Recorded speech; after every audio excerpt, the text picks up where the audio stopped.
I thought I knew my husband. After 12 years of marriage, you think you know someone inside and out, right? You think you've seen every side of them, weathered every storm together, built a life that's solid and real and unshakable. I was wrong. It started 3 weeks before Christmas. We were in the kitchen, and I was going through my usual holiday planning, making lists, checking our budget, figuring out the menu. Danny was scrolling through his phone, half paying attention to whatever game he was playing. "So I'm thinking we do the usual," I said. "Your parents, my mom, maybe invite the Hendersons from next door since they don't have family nearby. Keep it simple but nice." "Yeah, sounds good," he said, not looking up. "I'll do the turkey, your mom can bring her famous stuffing, and maybe we can ask everyone else to bring sides or desserts." This was normal. Danny wasn't great at holiday planning. He showed up, he ate, he was pleasant to everyone, but the actual logistics, that was my department. It had been that way since our first Christmas together. Then he said something that made my blood run cold. "Oh, and Michelle will be coming too. Just add one more to the count." I stopped writing mid-word. "Michelle?" "Yeah, she's going to be in town and doesn't have anywhere to go for Christmas. Seemed wrong to let her spend it alone." Michelle, his ex-girlfriend, the one he dated for 4 years before we met, the one he'd almost proposed to, according to his sister, who'd told me this after one too many glasses of wine at a family barbecue. "You invited your ex-girlfriend to our Christmas dinner?" It wasn't a question. It was me trying to process what I'd just heard. "Ex from like 15 years ago," he said, finally looking up from his phone. "It's not a big deal, Kate. She's going through a rough time, just got divorced, doesn't have kids, her family is on the other coast. She reached out and I thought it would be nice to include her." "She reached out to you?" "Yeah, we've been talking a little bit, just catching up. She's in a bad place mentally, and I wanted to help." The room felt smaller suddenly, like the walls were closing in. "How long have you been talking to her?" "I don't know, a few months maybe. She found me on social media. It's been completely innocent, just friendly conversation. You're not going to be weird about this, are you?" Weird about it? He was asking if I was going to be weird about him inviting his ex-girlfriend, the one he almost married, to our family Christmas dinner without discussing it with me first. "Danny, you don't think you should have asked me before inviting her?" He shrugged. "I didn't think you'd mind. You're not the jealous type. That's one of the things I love about you." That's one of the things he loved about me, that I was cool, that I was understanding, that I didn't make a fuss, that I was the opposite of Michelle, who, according to stories I'd heard over the years, had been dramatic and emotional and exhausting. "It's not about being jealous," I said carefully. "It's about making decisions about our home and our holidays together, as partners." "You're right," he said, but his tone suggested he was just trying to placate me. "I should have mentioned it sooner, but she's already counting on it, so we can't really uninvite her now. That would be cruel." And just like that, it was decided. Michelle was coming to Christmas dinner. I tried to let it go. I really did. I told myself I was being ridiculous. 15 years was a long time. People change. Relationships end for reasons. Danny had chosen me, married me, built a life with me. But something felt wrong.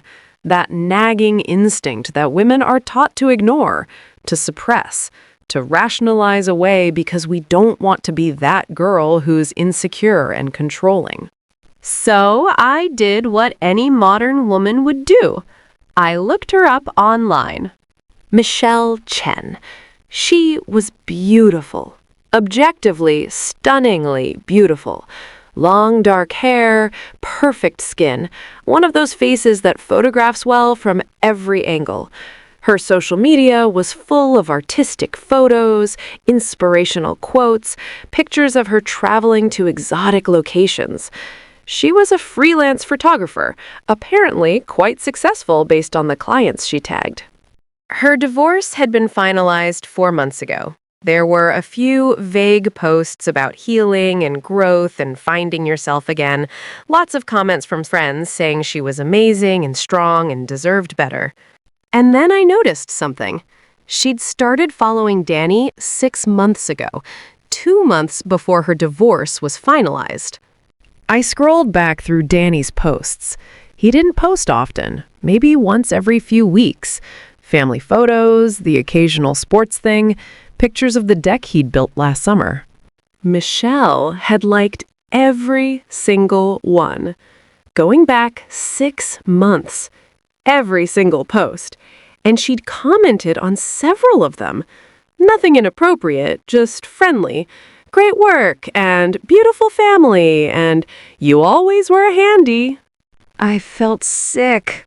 I went back further in her feed. There, 7 months ago, a photo of a coffee shop downtown. Our downtown, the one 15 minutes from our house. Caption, sometimes going back to old places helps you remember who you were. Danny had liked it. I checked the date. It was a Tuesday. Danny had told me he was working late that Tuesday, said he had a project deadline. Maybe I was connecting dots that didn't exist. Maybe I was being paranoid. Maybe this was all completely innocent. But I didn't think so. Over the next week, I watched. Really watched. The way Danny was on his phone more than usual. The way he'd smile at texts and then quickly close the app when I came near. The way he'd started working late more often. Coming home smelling like cologne I didn't recognize. I didn't confront him. Not yet. Because I didn't have proof. Just suspicions. And I knew if I accused him of something without evidence, he'd make me feel crazy. He'd use my lack of jealousy, my coolness, my understanding nature against me. He'd say I was changing, becoming paranoid, being unfair. So I planned. I did what I do best. I organized. I prepared. I made lists. Christmas came. Our house was decorated beautifully. I'd spent days getting everything perfect. The tree was stunning, covered in the ornaments we'd collected over our 12 years together. Each one had a story. Each one represented a memory. The dining room table was set for 12. My best dishes, the ones we'd gotten as wedding presents and barely used. Candles, fresh flowers, a centerpiece I'd spent 2 hours arranging. The turkey was in the oven. The smell filled the house. Everything was ready. Guests started arriving around 2. Danny's parents first, his mom carrying her famous stuffing, his dad with wine. Then my mom, who hugged me tight and whispered that everything looked beautiful. The Hendersons, Danny's sister and her husband, his brother. And then at 2:30, the doorbell rang. Danny practically ran to answer it. "Michelle, come in, come in." She was even more beautiful in person, wearing a cream-colored sweater dress that probably cost more than my entire outfit, holding a bottle of expensive wine and a bakery box that I could see contained some kind of elaborate dessert. "Kate," she said, like we were old friends, "thank you so much for having me. Danny has told me so much about you." She hugged me, actually hugged me, and I could smell her perfume, expensive and subtle, and I wondered if that was the scent I'd been smelling on Danny's shirts lately. "Of course," I said, my smile not reaching my eyes. "The more the merrier." Dinner was awkward, at least for me. Everyone else seemed fine. Michelle charmed Danny's parents, complimented my mom's earrings, laughed at his brother's terrible jokes. She sat across from Danny, and I watched them throughout the meal. The way they kept making eye contact, the way she'd reference inside jokes from their past, the way Danny's face lit up when she talked. "Remember that time we went camping and you forgot the tent poles?" she said, laughing, "and we had to sleep in the car?" How could I forget? Danny said. You complained the entire next day about your back. Because your car is tiny, and I'm 5'9". Everyone laughed. His family, who'd known Michelle back then, shared knowing looks, like they were happy to see her again, like maybe they'd always wondered what would have happened if Danny had ended up with her instead of me. My mom caught my eye across the table. She knew something was wrong. Moms always know. After dinner, while I was in the kitchen starting to clean up, Michelle came in. "Let me help," she said. "That's okay. I've got it." I insist. It's the least I can do. We worked in silence for a moment. Then she spoke. "You have a beautiful home. Danny did well for himself." There was something in her tone, something that made my skin prickle. "We did well for ourselves," I corrected. "Together." "Of course. I just mean he seems really happy, content, settled." Settled. Like that was a good thing. Like that wasn't another word for boring. "Michelle, can I ask you something? Why are you really here?" She looked at me, and for the first time, the friendly mask slipped a little. "Danny invited me." "I know that, but why did you reach out to him? Why now? Why come to Christmas dinner with his wife and his family?" She smiled. "Because he asked me to. Because we're old friends. Because I missed him." "You missed him?" "We had something special once. You know that, right? We were young and stupid, and we let it end over something trivial. But sometimes I wonder what would have happened if we'd tried harder, if we'd been older, more mature." My heart was pounding. "He's married." "I know. And if he's happy, truly happy, then I'm glad for him. But if he's not, if there's any part of him that wonders about the road not taken, well, people deserve to be with who they're meant to be with." She dried her hands and walked out of the kitchen, leaving me standing there, shaking with rage. I waited until dessert was served, until everyone was comfortable and full and relaxed, until Michelle was in the middle of telling some story about her photography work. Then I stood up. "I have an announcement to make." Everyone looked at me. Danny looked nervous suddenly, like he could sense something coming. "I want to thank you all for coming today, for being here, for being family. Christmas is about the people we love, the people who matter to us, the people we choose to have in our lives." I looked directly at Michelle, which is why I'm confused about why Michelle is here. The room went silent. You could have heard a pin drop. "Kate," Danny started, but I held up my hand. "No, let me finish. See, I've spent the last 3 weeks trying to understand why my husband would invite his ex-girlfriend to our family Christmas without discussing it with me. Trying to be understanding, trying to be cool about it." I pulled out my phone, opened it to the screenshots I'd taken. And then I did some digging. "Michelle, you reached out to Danny 6 months ago, 2 months before your divorce was finalized. You've been in contact regularly since then. You met for coffee at least 4 times that I can confirm from your very public social media posts. Danny told me he was working late on those days." Danny's face went white. "You've been liking all his posts, commenting, staying connected. And Danny, you've been responding, engaging, hiding your phone when I come near, coming home late, lying about where you've been." "Kate, you're overreacting," Danny said, but his voice was weak. "Am I? Michelle literally just told me in my own kitchen that she wonders what would have happened if you two had stayed together, that people deserve to be with who they're meant to be with. In my house. On Christmas. While I cooked dinner for her." His mother gasped. His sister looked furious. My mom stood up, coming to stand beside me. "So here's what's going to happen," I continued, my voice steady even though my hands were shaking. "Michelle, you're going to leave. Now. And you're never going to contact my husband again." "You can't tell me what to do," Michelle said, but she looked less confident now. "You're right, I can't.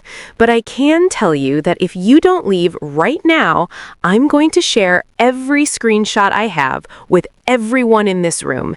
Every text conversation Danny forgot to delete, every message you sent him about how you made a mistake letting him go, every photo you sent him, every time you told him you thought about him, every time he responded. Everything." She stood up, grabbed her tote. "Danny," she said, looking at him, "are you going to let her talk to me like this?" Everyone looked at Danny. His parents, his siblings, my mom, me. He looked at Michelle, then at me, then back at Michelle. And I knew. In that moment, I knew. "Michelle, maybe you should go," he said quietly. Not an apology to me, not an explanation, just asking her to leave because it was uncomfortable. She left. The door slammed behind her. The room was silent for a long moment. Then Danny's mother spoke. "Daniel Edward Morrison, what have you done?" "It's not what it looks like," he started. "Did you cheat on your wife?" his father asked, his voice hard. "No, we never did anything physical. We just talked, that's all." "You lied to her," his sister said. "You snuck around. You hid things. You brought that woman into Kate's home." "I didn't think Kate would mind. She's always been so understanding." "Understanding isn't the same as being a doormat," my mom said, her voice sharp. "And inviting your ex-girlfriend to Christmas dinner without telling your wife you'd been secretly meeting her for months? That's not asking for understanding. That's asking for permission after the fact because you knew what you were doing was wrong." Danny looked at me. "Kate, please, can we talk about this privately?" "No.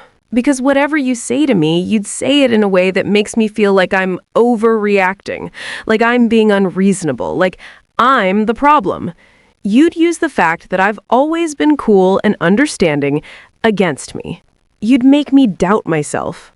"That's not fair." "What's not fair is that I've spent 12 years building a life with you, being your partner, supporting you, trusting you. And you threw it away because your ex-girlfriend gave you attention and made you feel young again. What's not fair is that you made me feel crazy for being uncomfortable when my instincts were screaming that something was wrong." I took off my wedding ring, set it on the table. "I want a divorce." "Kate, no. Please, we can work through this. I'll cut off contact with Michelle. I'll do whatever you want. Please don't do this." "You should have thought about that before. You made your choice. You chose to lie. You chose to sneak around. You chose to prioritize your relationship with her over your marriage to me. You chose to bring her here, to our home, on Christmas, and act like I should just be okay with it?" His mother was crying now. His father looked disgusted. His siblings looked shocked. "I need everyone to leave," I said quietly. "I'm sorry that Christmas is ruined. I'm sorry you all had to see this, but I need you all to go." My mom hugged me. "I'm staying with you." "Mom, I'm fine." "I'm staying." One by one, everyone left. Danny tried to talk to me several more times, but I didn't respond. Eventually, he left too, going to his brother's house. My mom and I cleaned up in silence, put away the food, washed the dishes, took down some of the decorations because looking at them hurt. "How long did you know?" she asked finally. "I suspected for about 3 weeks. but I knew for sure about a week ago when I found texts he had forgotten to delete. Nothing explicitly inappropriate, but the tone, the intimacy, the way they talked to each other. It was emotional cheating at minimum. I'm proud of you for standing up for yourself. I don't feel proud. I feel humiliated, like I wasn't enough, like 12 years meant nothing. His actions aren't a reflection of your worth. They're a reflection of his character. That was 6 months ago. The divorce was finalized last month. Danny fought it at first, said we should try counseling, promised he'd change, but I was done. You can't come back from that kind of betrayal, from that level of disrespect. I found out later from his sister that he and Michelle did try dating after our separation. It lasted 6 weeks. Apparently, whatever fantasy they'd built up in their heads didn't match reality. Apparently, the grass wasn't greener. Apparently, Michelle realized pretty quickly that Danny wasn't the person she'd remembered from 15 years ago. But by then, it was too late. I was gone, moved out, starting over. It's been hard. 12 years is a long time. Building a new life at 35 isn't easy, but I'm doing it. I got a promotion at work. I travel now, something Danny never wanted to do. I've reconnected with friends I'd lost touch with. I've remembered who I was before I became someone's wife. This Christmas, I'll be spending it with my mom and some friends. No drama, no betrayal, no ex-girlfriends showing up uninvited. And you know what? I'm actually looking forward to it. Because I learned something important that day. Being understanding doesn't mean accepting disrespect. Being cool doesn't mean having no boundaries. Being kind doesn't mean being a doormat. I deserve better than what Danny gave me, and I'm not going to settle for less ever again. So if you're reading this and something feels wrong in your relationship, trust that instinct. Don't talk yourself out of it. Don't be so cool and understanding that you ignore red flags. Don't be afraid to stand up for yourself, even if it means ruining Christmas dinner. Because your peace of mind, your self-respect, and your happiness are worth more than keeping the peace. And anyone who makes you feel otherwise doesn't deserve you in the first place. Real life doesn't come with a warning. It doesn't pause for us to catch our breath. But it leaves lessons, heartbreak, and moments that make us stop and think. If this story touched you, shocked you, or made you feel something, you're not alone. And there are thousands more waiting to be told, stories that happen every single day, right under our noses. So stay curious, stay alert, and remember, life's most unforgettable moments are the ones we never see coming.